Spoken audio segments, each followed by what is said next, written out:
Hey church, I've got the reading today. It's from 1 Timothy, it's chapter 3 and it's verse 13. And it says, "Those who have served well gain an excellent standing and great assurance in their faith in Christ Jesus." So it's saying those who serve well will gain an excellent standing and great assurance in their faith in Christ Jesus. And in the chapter, the context is that it's talking about leadership of the early church and the attributes that church leaders should have. But I think it's really relevant to us all about how we should live and how we should serve God. And I'd just like to talk a little bit about someone that I've known that has really served God. So I've just spent a year living in Christian community in somewhere called L'Arche, which is living with people with learning disabilities. And for some of my year, someone that was also helping in the community living with me was called Brother Johannes. And Brother Johannes was a German Franciscan friar who had spent his whole life serving in Christian community. So he'd spent a lot of time helping pilgrims as they went on their pilgrimages. He spent a lot of time with people, people in old age, people with learning disabilities, and he's currently living in Berlin, working with homeless people.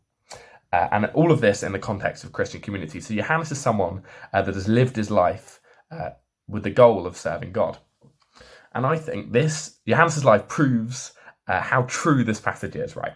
So he's saying in this passage that you'll receive an excellent standing and great assurance in your faith if you serve the Lord well. Well, this was certainly true for Johannes. Firstly, on excellent standing. Well, he didn't have excellent standing in the worldly way we'd understand it, a high-paying job, a family, say, a lot of money. He had none of that. But he had excellent standing with everyone that knew him, right? He had a community of people that loved him, and everyone that his life had touched, he'd made a great impression to. And of course, he has excellent standing with the Lord, right, for all he's done.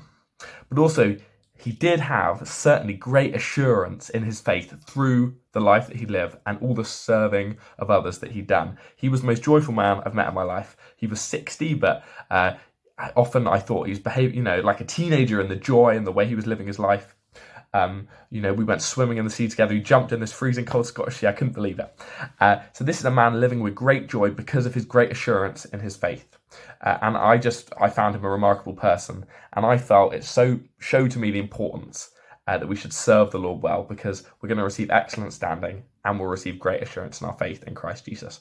And this is a challenge to us that we should be serving well. And, obviously that's a hard thing to do sometimes, but it's also what assurance that this serving of the Lord is going to bring real concrete good to the world and to ourselves, and how exciting. So yeah, thanks very much.